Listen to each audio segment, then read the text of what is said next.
Sesaat lagi kita akan masuk di map kita yang selanjutnya. Di OG map of Free Fire. Tahu nggak Anda? Apa tuh? Nama mapnya itu yang biasanya pasangan. Oh, apa? Berdua. Oh, lu jadi bigan gitu ya? Oh salah ya? Nggak boleh ya? Nggak boleh. Nggak boleh, udah tua malu. Tolong. Edge gap.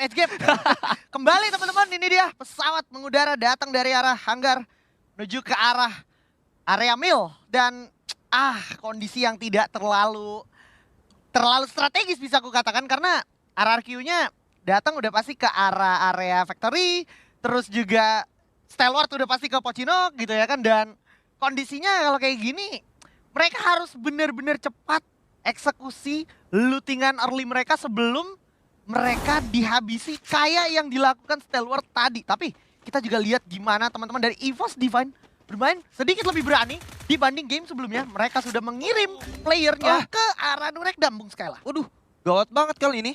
Ray-nya udah berhasil di pick off, kondisinya juga jadi lebih nggak aman. Tapi Emgat yang memiliki 600 koin harusnya tunggu sabar dulu. Ya. Tunggu teman yang nginjek koin dulu. Ya. Dan dia bisa pakai pocketnya harusnya.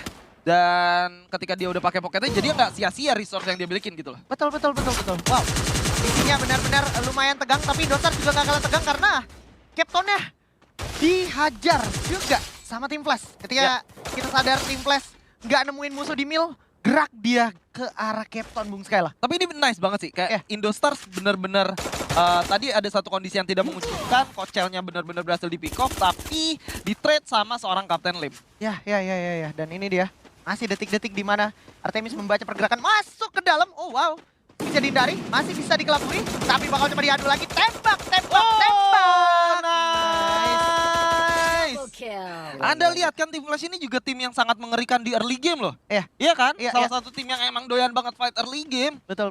Tapi dengan atribut yang dimiliki dari para player dari Indostar, memang mereka ada speciality kok untuk main di early game. Tenang aja. Betul.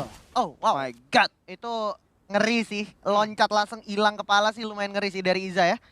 Gila. Maksimal banget permainannya dan lumayan mengusir. Nah ini agak puyeng nih menurut gua Xpan. Karena Xpan udah komit untuk ngelepas Clock Tower dan dia mau coba kontesin Bima Sakti dan sekarang dia harus lari kemana. Dengan kondisi kayak gini si Triple J juga pasti udah gerak dan oh wow, sisi lain mulai terjadi lagi seperti apa yang tadi kita saksikan di game pertama. Abai terculik lebih dulu, mungkin bisa di revive tapi harapan gua tentunya masih optimis untuk RRQ. Ya, RRQ tentunya sudah melihat ada seorang dude kali ini yang hampir saja mendapatkan Saifa. Dan Saifa merupakan salah satu key player yang memang harus ditumbangkan di early game. Membuat RRQ memiliki 2 poin eliminasinya. Saifa berhasil didudukan kembali. One-on-one situation antara Dut dan juga Karamel. Tapi Karamel masih bisa kabur nampaknya Jisman. Yap. Nah, tidak. Dengan cukup mudah. Karena memang ini adalah Dots menggunakan double vector pakai P. Ya, here's the thing ya teman-teman ya. Apa yang dilakukan sama RRQ ini emang udah harus banget dilakukan. Mengingat apa yang terjadi di game pertama itu, kalau misalkan mereka menang kontes lawan Stalwart, mereka tuh udah gak bakal nemuin gangguan lain selain Hivi. Ya. Makanya tadi kan kayak Stalwart aja kelamaan di Pochinok, di hold sama Hivi, kontes sama Hivi, tapi habis itu Hivi udah enak banget. Ya. Dapat angle-angle terakhir di high ground dan akhirnya dia dapetin Buya juga. Itu juga sama halnya kalau misalkan tadi pas Hivi sama Stalwart perang menang Stalwart, ya, itu sama Stalwart aja. yang Buya. Ya. Gitu. Jadi emang orang yang datang dari Pochinok itu punya potensi cukup besar karena gak ada yang ganggu lagi. Reverse kan gak mungkin lewat pick terus turun ke Pochinok. Gak mungkin, gak mungkin. Dan hal tersebut kalau misalkan mereka apalagi bisa di finish sekarang ya, gue rasa ini bakal enak banget karena mereka akhirnya punya bahkan 3 opsi. Mereka mau lewat ke Bima Sakti, mau naik ke bagian picknya atau mau naik ke bagian kanan gitu. Betul. Dan kalau ngomongin mau di end sekarang sih kayaknya potensinya besar banget karena gue udah lihat hit list langsung dinyalain seperti biasa, tapi RRQ sekarang udah punya remnya ya, udah punya rem sama rem tangan juga udah punya dia. Jadi kayak kalau udah kejauhan nggak bakal dikejar hit listnya, lebih nyisain aja energi mereka untuk tempat-tempat yang masih bisa mereka jamah, yaitu kayak Mars Electric nih kalau gue lihat di minimap. Tapi kita lihat dulu nih apa yang ada di layar kaca kita, itu ada di arah Rimran Village. Homeboys bakal didatangi oleh teman-teman dari si Triple J, Bung Skel. Ya, si Triple G, seorang Peter hampir saja tumbang. Tapi ada upaya menggunakan satu portal go di sana untuk bertahan terlebih dahulu. Wow. Homeboys masih coba untuk melakukan setupnya. Ada granat yang coba dilemparkan ke bagian depan dan on fire. Oh my god, on fire. Wah, hampir aja berhasil ditumbangkan. Tapi sayangnya Mercy harus terlebih dahulu ditumbangkan terlebih dahulu dan Peter berhasil didapatkan dari kejauhan. Begitu juga dengan Vice yang mendapatkan satu player dari si Triple G, artinya hanya misalkan satu player aja sampai pada akhirnya Dowski berhasil dihidupkan kembali. Ya. Ini bakal jadi agak panjang nih Ajis Fan. Ya ini bakal panjang, ditambah kayak nge-hold banget dari Homeboysnya. Dia tahu kayak ini One More pasti udah di tempat yang paling jauh, jadi kayak mereka juga minim banget gerak. Lebih ke reaktif aja kalau misalkan CGGG-nya mau ngapain, kita bakal respon serangan mereka dan bakal coba dijemput sepertinya kesempatannya oleh seorang Butterfly, tapi terlalu cepat eksekusi sehingga berhasil kena panis. Menurut gue itu adalah basic things yang gak perlu lu paksain ketika lu lagi perang dengan kondisi lu tahu yang belakang lagi backup. Dan oke, mungkin bisa di-handle sama Vice. Boleh kayak gitu, tapi ditemenin. Ya, Jangan ditemenin. sendirian. Ya, kalau sendirian udah pasti yang nge-backup dari pos warna hijau pasti enak free hit ya. Atau kondisinya emang mereka dia nggak tahu juga kalau di belakang ada gitu. Tapi kali ini V-Sports LBT berhasil mendapatkan Abai, bukan kabar baik. Abai berhasil di-secure juga kali ini. Razor ditumbangkan oleh Doncray, hanya misalkan satu player aja yang harusnya adalah orang Goods atau Legalot di sana. Red Reverse fight dengan God of War kali ini. Snake masih coba untuk mencari di mana lawannya berada, coba untuk dibacok terlebih dahulu, tapi sayangnya tidak bisa. RRQ harus membantu posisi ke-12, coba untuk bertahan terlebih dahulu. Gizanya udah mulai terlihat, tapi masih bisa bertahan kali ini. Sming dan juga Bun James menjadi satu player yang sangat kuat untuk Reverse Red di game kali ini. Yap, dan datanglah sang macan putih dari Indonesia, EVOS Divine.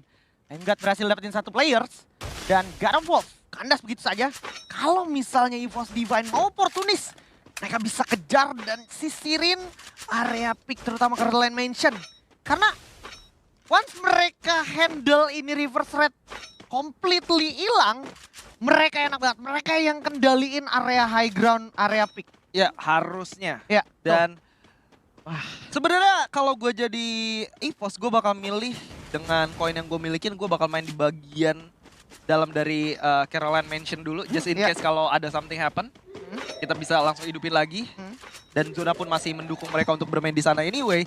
Tinggal pakai satu scan ke daerah pick, ada musuh atau enggak. Mau pakai pet, mau pakai item, terserah.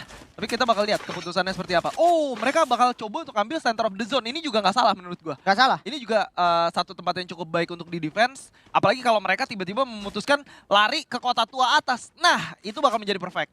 Sepakat. Karena mungkin memang yang dimaksud Bung Skyla itu saat ini masih menjadi tempat yang paling strategis ya. Ditambah kita tahu kota tua yang atas yang Skyla maksud tuh adalah yang di dekat Zipline. Betul. Nah itu tuh high ground paling enak. Dan untuk di Portal Go-in lumayan effort tuh lu masak Portal Go ke arah situnya tuh. Agak jauh soalnya. Ya, dan ketika Portal Go lawannya juga coba untuk dikesanain juga otomatis kan bakal ada sesuatu yang bisa kalian lakukan. Entah naruh trap atau apapun itu gitu. Betul. Tapi kita simak dulu sesaat lagi. Oh wow, Indostars sudah mempersiapkan sesuatu. Portal Go dipasang Bung Skyla. Ya. Ada kondisi Indostars sudah menotis keberadaan dari tim Heavy. Membuat teman-teman dari tim Heavy di sini juga lumayan ketar-ketir. Coba reset up.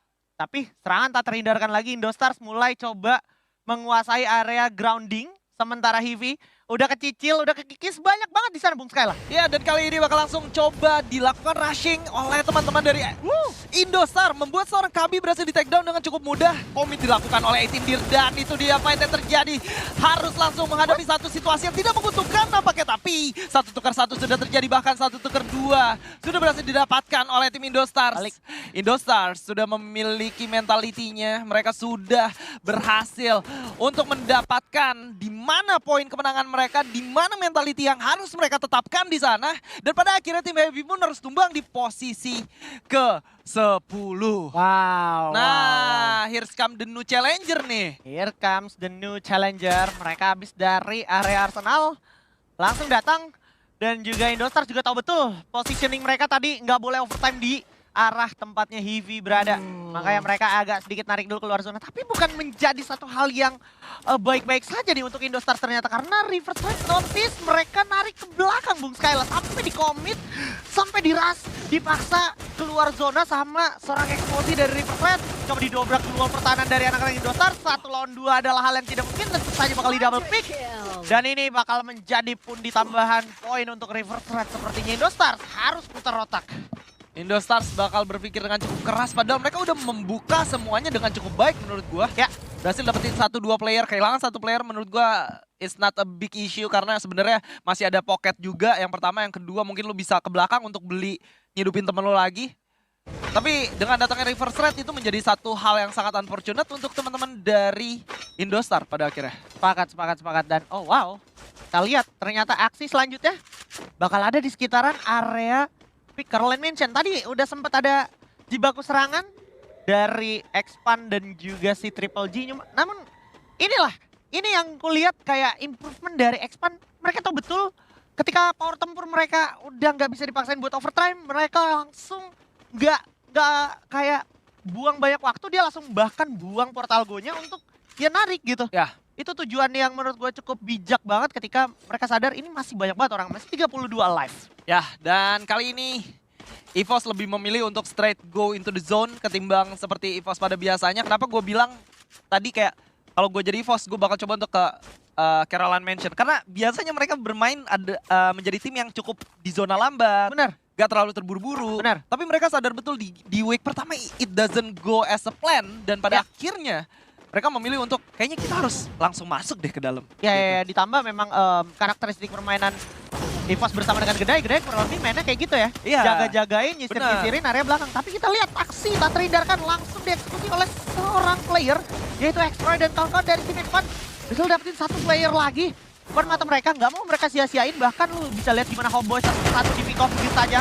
Jadi 1 kerugian untuk Homeboys dan ada aksi di tempat lainnya yaitu Reverse Threat melawan 1 player. Dan gak berjalan mulus tim Flash. Dicegat abis-abisan sama Reverse Threat membuat tim Flash kandas begitu saja sekali lah. Waduh, tapi nggak berhenti sampai di situ aja Jisven kayaknya karena zona ini bakal menutup. Artinya sebentar lagi bakal bergerak menuju ke zona selanjutnya. Gue nggak sabar banget. Kira-kira ini zona akhirnya bakal berada di mana gitu. Ya, Karena ini bakal menjadi satu hal yang mungkin bisa menguntungkan, mungkin enggak untuk EVOS Divine. Tapi sejauh ini gue masih ngeliat banyak winning condition yang bisa dipakai oleh teman-teman dari EVOS Divine. Karena kalau lu mau pakai portal go, lu harus berada di bagian grounding yang datar kan. ya. Dan ini kalau dia. lu ngeliat dari bagian atas harusnya bakal agak sulit tuh. Ya kecuali si Triple G pakai portal gue nih ke Rumail nih. Kalau ada ground yang datarnya, Ya. kalau nggak ada nggak bisa dipakai nih. Benar. Dan Top harusnya terhenti langkahnya di sini. Gak boleh lama-lama, harus buka duluan cepat. Kalau nggak, I'm God bisa menjadi korban dari tappingan dari arah jauh tentunya sekali lah. Ya, dan hal tersebut juga ternyata masih bisa ditanggulangi lagi. Saifa dan juga Stop masih berhasil menghidupkan 2 playernya barusan. Dan kali ini Gedai bersama kawan-kawan. Nah, ini Gedai udah mulai ngeker-ngeker. Dia udah mau pakai portal go-nya nih. Benar. Bisa menjadi sebuah peluang untuk bermain di angle paling pinggir di tempat yang jauh dari penumpukan. Dan oh my god, si Triple G sekarang dalam masalah Bung Skyla perang sama Stalwart harusnya bersama Indostar pun tak terhindarkan. Let's go. Dan kali ini Karamel berhasil menumbangkan 1 player dari si Triple G di sana. Begitu juga dengan Reverse Threat yang masih coba menahan pergerakan dari PE Sports yang sudah berada di bagian dari bukit belakang. Coba untuk fight kali ini masih terdengar suara komunikasi dari teman-teman yang masih bermain di belakang. Ada Indostars dan juga teman-teman dari EVOS Divine. Kali ini PE Sports sudah mulai mencari di mana lawannya berada. Masih cukup sabar, jual beli serangan. Flash freeze juga coba untuk dilemparkan dari kedua tim, tapi belum memberikan hasil yang cukup positif kecuali Stop dan kawan-kawan yang menumbangkan si Triple G di posisi ke-8 Ajisman. Iya, dan gak berhenti sampai situ. EVOS Divine itu bakal ada intervensi menuju ke arah teman-teman dari Stalwart, tapi Stalwart langsung gerak lagi ke arah yang berbeda. Sisi lain, Bonjain berhasil dapetin LBT dan juga Downcry di sana. Dapat 2 sekaligus menjadi satu big deal untuk teman-teman dari arah Reverse Threat. Namun kita bisa lihat gimana perlawanan dari PaySport ternyata gak bisa bicara banyak. Menjadi mutlak menangan untuk Reverse Threat. PaySport kandas di peringkat ke-7. EVOS Divine bakal menyisir, benar-benar menyisir mana player yang tadi ada dekat mereka. Dan udah balik lagi ke belakang sambil ngebait karena mereka notice ada 1 person yang mungkin ke notice. Nah itu harus ke notice. Oh, Gedai coba untuk ngambil beberapa resource yang bisa digunakan dulu. Tadi gua nggak ngeliat apa yang Gedai pakai. Kayaknya dia ngambil M79 atau apa. Karena ditukar senjatanya. Ya. Dan kalau emang itu M79 di zonanya seperti ini mungkin bisa menguntungkan karena memang masih cukup besar. Ya. Dan kalau misalkan ada yang memutuskan untuk pakai portal go dan aduh dikomit langsung expand-nya dan ini bakal menjadi kesempatan emas harusnya untuk anak-anak dari EVOS Divine. Ya, bakal langsung dihajar. Sming dapat 1, tapi Dexel juga dapat 1. Dan Sming, eye for an eye. Ini bakal jadi fatal untuk teman-teman dari Reverse Red. Karena sisa 3 player aja. Tapi lu bisa lihat gimana Abax datang. Berhasil dapetin Faiz juga. Dan langsung Dian begitu saja. Bakal coba diintervensi harusnya. Dari kejauhan teman-teman dari Force Divine. Dari samping juga ada Crime menjaga dengan pelontar. Crime siap menggunakan pelontar menuju ke Diamond. Dan juga satu player lagi dari Reverse Red. Tapi Karamel sama Stop masih sabar banget dari arah rumah rusak. Ya, coba untuk dibalaskan kali ini Abax berhasil mendapatkan X-Roy. Coba untuk memberikan satu perlawanan lagi. Satu kekeran yang coba untuk mempick up 1 atau 2 player. Dan kali ini ada satu monster truck yang coba digunakan untuk mengusir eksplosif ke arah luar. Dan itu dia. Satu yang sangat luar biasa. MGUT harus bersabar terlebih dahulu. Jangan terlalu terburu-buru karena Bun J masih bisa memberikan sesuatu. Dan pada akhirnya berhasil ditumbangkan. Ini akan menjadi game untuk Indonesia. Seharusnya 4 orang dari Force Divine still alive. Dan this is it. The moment of truth di mana EVOS Divine apakah akan menutup gamenya dengan indah? Karena kali ini seorang Stop udah berhasil dikembangkan, begitu juga dengan Karamel. Dan yes, of course, this is it, Buya, for EVOS Divine. Hasta la vista Thailand, Indonesia akhirnya menutup hari pertama di minggu kedua kita dengan Buya. Luar biasa sekali, outstanding.